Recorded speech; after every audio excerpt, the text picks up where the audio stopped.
But I think we need to do, we've done a lot of these sessions today, and I said, we just kind of like coming out of COVID, and I know everybody's a little nervous, but, let's do this. Let's just, you don't have to shake hands with anybody, but look, you can smile at somebody, say, you sure do look good in that mask. Go on, tell them this. Tell somebody that real quick. You can say, you sure do look good in that mask.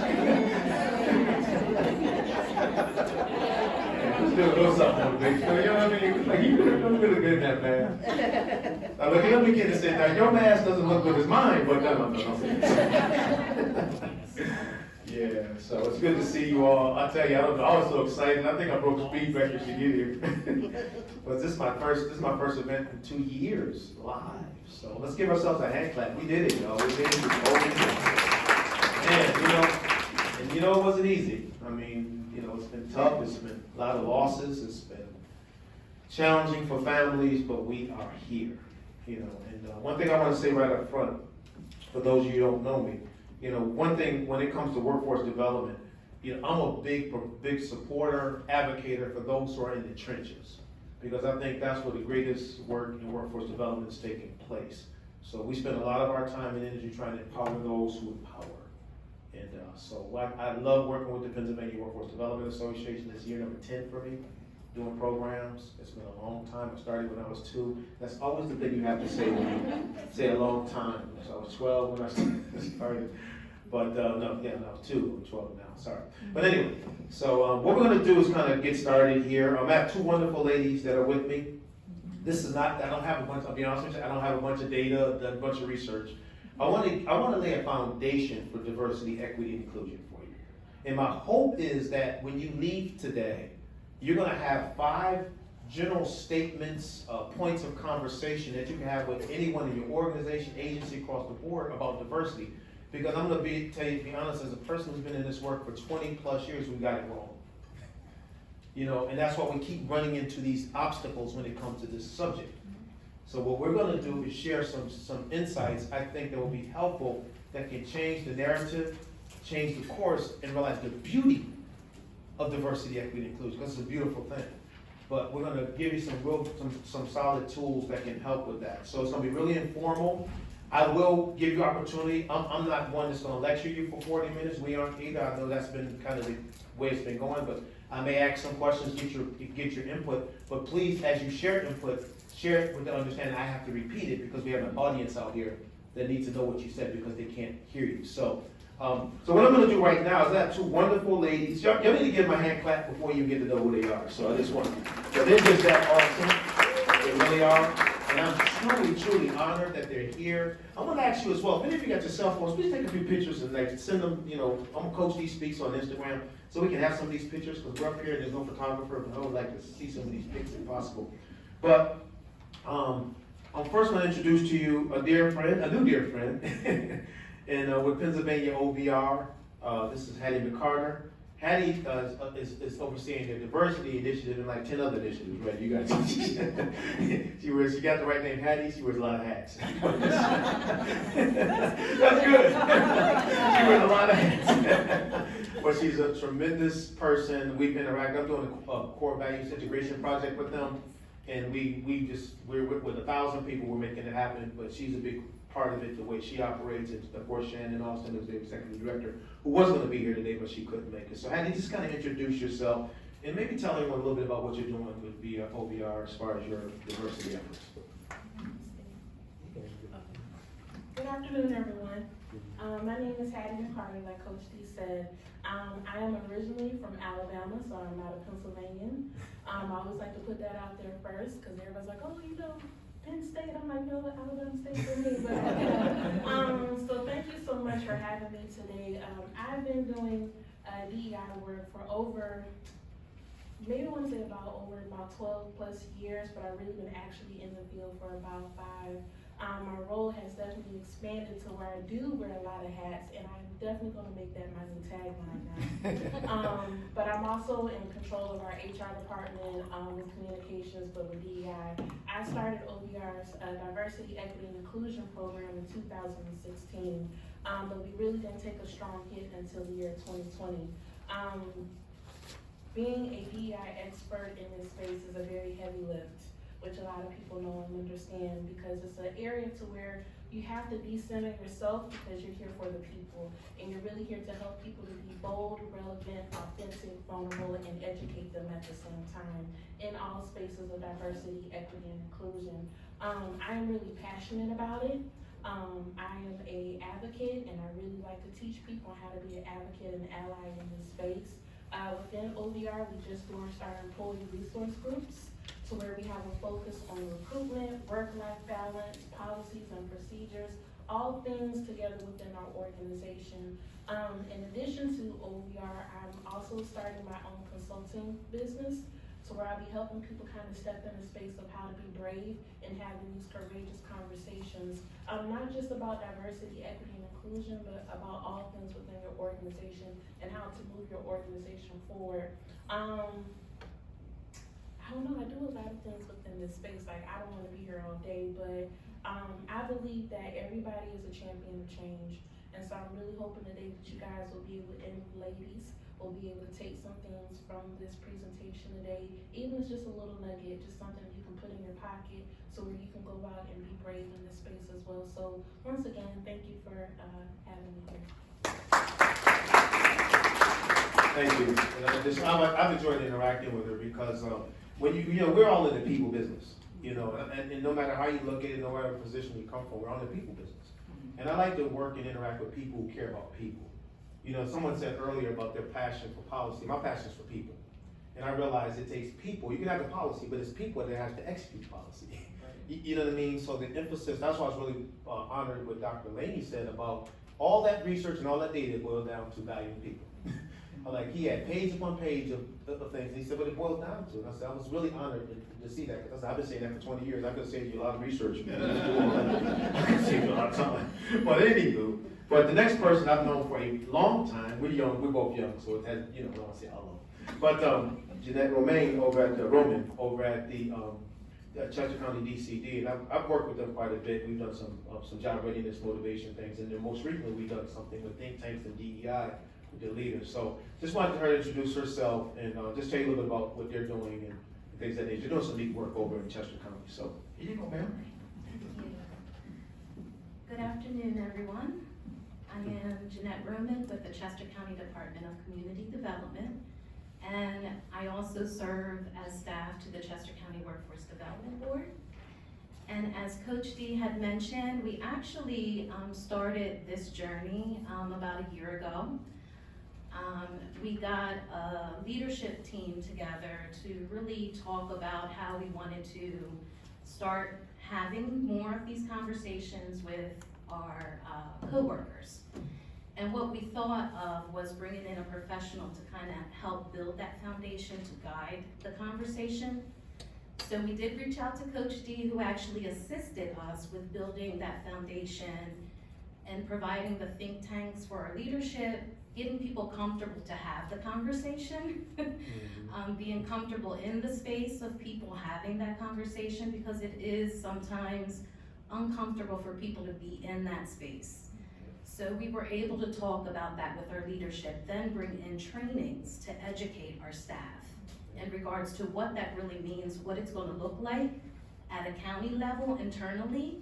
And now what we're working on is a timeline to move forward into 2022, to continue these conversations, continue this journey, continue the education, because we're learning a lot through this process.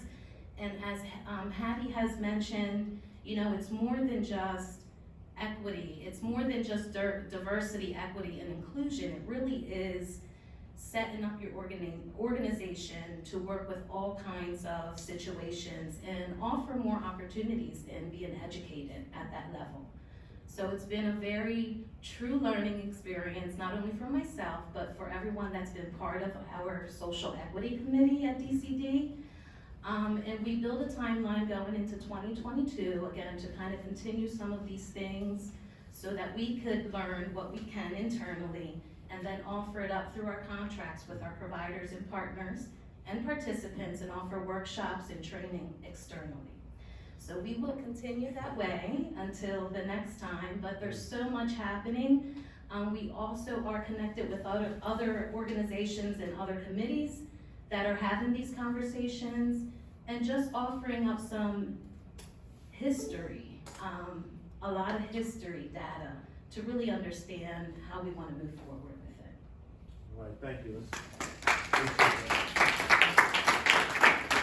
I'm not gonna say that y'all clap like Dallas Cowboys fans, so we'll leave that alone though. I'm an Eagles fan, go Eagles.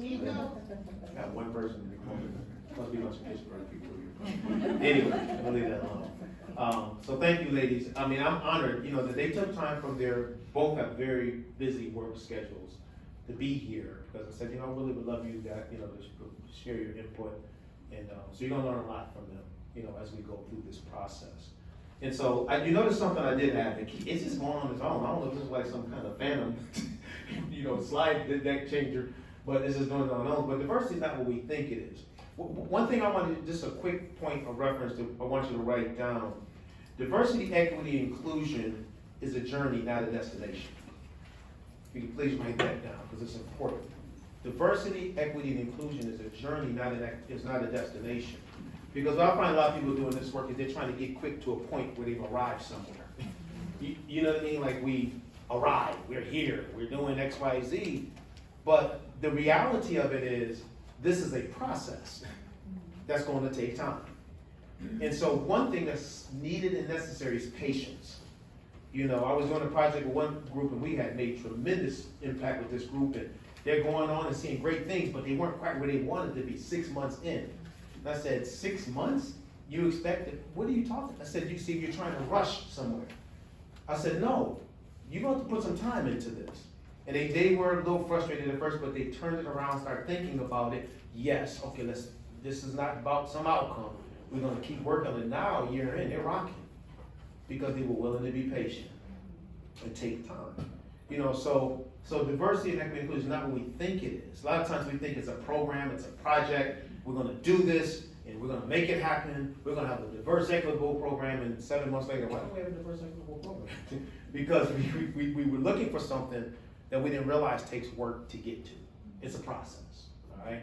You know, there's people with varying viewpoints on this subject and different things. So today what we're gonna do is I really want to give you 5 specific things that if you're having conversations with people, or as you're looking to, if you're not building a program yet, these are things you need to look at, okay?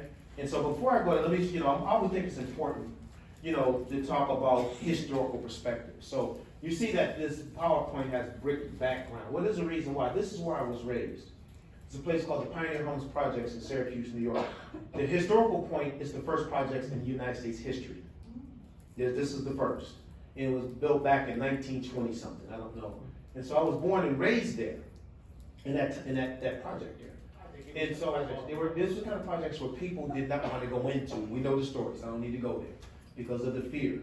But there was one workforce development program that said, no, we're going in. And so they went in and established an effective system for connecting with the residents of this community, and my mom was one of them. My mom was one of them. Now, a lot of people resisted, my mother did not. And you know, the reason why, she had 2 boys that she wanted a better life for. So, but as you know in workforce, many times even though you have the greatest initiative, sometimes people won't quit. Anybody ever experienced that before? Don't show up, things like that. Or there's only got one hand going up. Okay, y'all got perfect programs. People show up and they're there every day, no attitude. She mentioned that not one hand with a one hand with one honest person, all right? And so my mom had the same situation, child care. You know, she made excuses, but one time she was gonna give up, and there's a guy, his name was Mr. Head.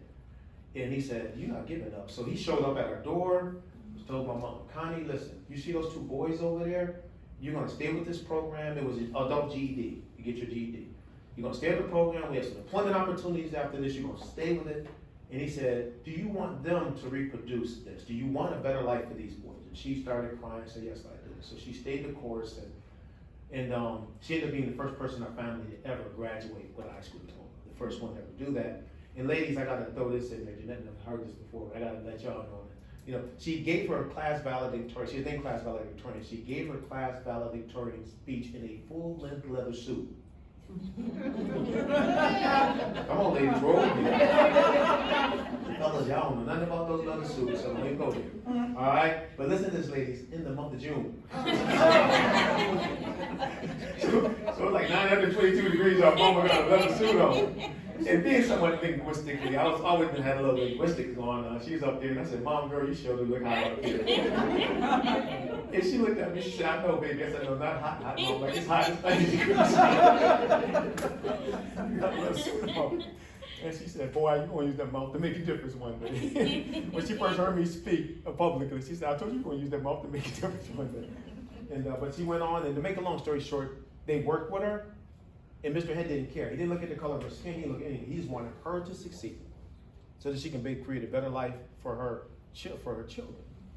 And you know what? She went on and landed a job with Allegheny Airlines, which became US Air Incorporated, which became American Airlines. And we went from living in poverty in Syracuse, New York, in these type of places, to traveling all over the country for free, buying our own home because of the work that you do. So I gotta do one last motivational thing before we get into content. Look at somebody next to you and say, you are a generational transformation expert. Say that to somebody real quick. Look at them and say it to them. You are a generational transformation expert. One of my programs said, I'm a GTE. Yeah, you are, because I want you to see the bigger picture. That's the beauty. I love workforce development. I'm in workforce development because of that story. That story inspired me to get into this. I said, if they can impact me like that, you know, my family, I mean, it's amazing, you know. And I just want to encourage you to know that this is why we want to impact all people's lives, because my life has changed. You know, as a result of that, I look kind of smooth with my ass. I know you're thinking, I look smooth, man.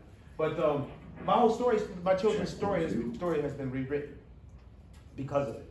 You know, and then one picture up here is my baby girl, Abigail. She's 11 years old. You know, I always raise my kids based upon their purpose, but I said, girl, you have no purpose but to hug daddy and tell him how much you love him. We did with purpose when you hit 15, but that's my baby girl.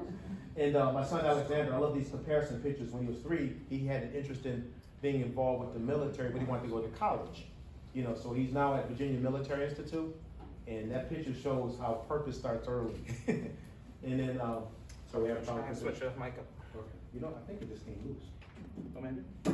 Hello. All right. Sorry for those out there in television land. That's what you're trying to tell me. Sorry about that. So now you can hear me. Okay, it just came loose. Okay. And then my son Darrell just graduated from England College of Art and Design in Sarasota, Florida, where the guy said he was from Bradenton. I knew exactly what he was talking about. This Darrell travels with me to do programs for young people. He has a superhero project. And my daughter Sophia is my world changer. She's over in Nairobi, Kenya right now. She started a nonprofit to help orphans over there. And so she's taking a gap semester from America to go do research for this project that she's doing. America's Back, and she was on the Kelly Clarkson show twice. She was on yesterday, you know, and so she's over there now doing the gap semester. But when she was in high school, graduated, she said, Dad, I don't want to take high school pictures over here. I want to go with my babies. So she went over there and took high school pictures with them. You know, but I'm saying this to say, not to point any attention to me, this was the byproduct of that decision back in the 70s. When that happened, my world changed. Now when I became a college graduate. Now my kids, that's nothing for them. That's the world they live in. So what I'm saying is that when we're looking at people and we're looking at individuals, we got to look at the bigger picture.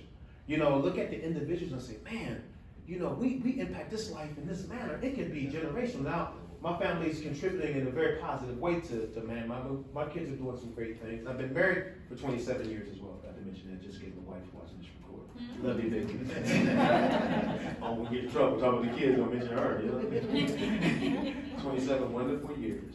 Yes, she is. Yes, we did. So some consideration. Take a look at your sheet because I'm going to talk about these. And we only have a lot of time. I need to get 5 more minutes because we had to start late because some of y'all showed up late. So I need to get my extra 5 minutes back. But I just want to give these to you as a foundation, and I'll ask these wonderful ladies to expound on some of this as we talk about it. We're going to give you a lot of soundbite stuff because we just don't have enough time, but there should be enough information that can be helpful when it comes to successful implementation of diversity, equity, inclusion. The first thing is, we need to help our organization become diversity ready. Please make sure you put that in there. Diversity ready. And the reason why I say that, this work that I've been doing, everybody's going to do something and they just dive in. They don't have a plan, they don't have a strategy, they're not considering their staff, the challenges or anything. We're just going to do it. And if your people aren't ready for you to do it, you're going to be met with resistance.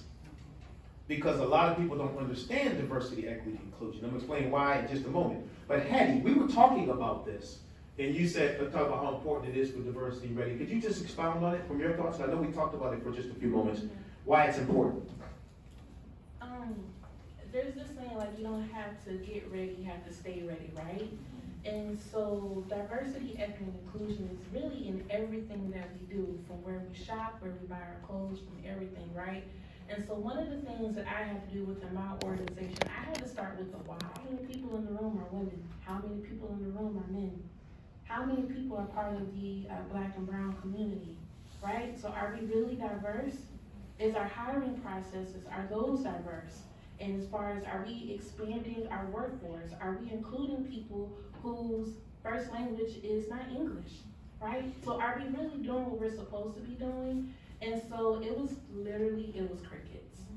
Like, it was that awkward moment of silence where I was like, should I say something? And I was like, no, because sometimes you need people to sit in that, right?